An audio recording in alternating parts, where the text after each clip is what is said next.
September 2025 রবিবার পূর্ণগ্রাস চন্দনগ্রহণ।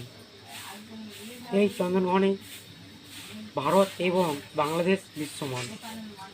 গ্রহণ আরম্ভ হবে রাত্রি 9:57 থেকে, গ্রহণ সমাপ্তি 1:27 AM। কী করবেন? গ্রহণকালে মন্দিরের দরজা বন্ধ রাখবেন, বেশি বেশি করে জপ করবেন, কীর্তন করবেন, শাস্ত্র অধ্যয়ন করবেন, কোনো প্রকার পাপকর্ম করবেন না, এবং গর্ভবতী যারা বাড়ির বাইরে থেকে বের হবেন না, ঘুমাবেন না, এবং গ্রহণের আগে খাবার খেয়ে নেবেন।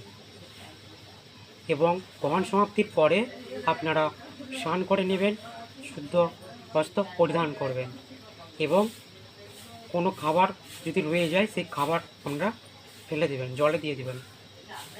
এছাড়া আরও নিয়ম রয়েছে, গ্রহণের যে টাইম সেটা আমি ডিসক্রিপশন লিঙ্কে দিয়ে দেবো। শেয়ার করে সকলকে জানিয়ে দিন। অসংখ্য ধন্যবাদ। হরি বল।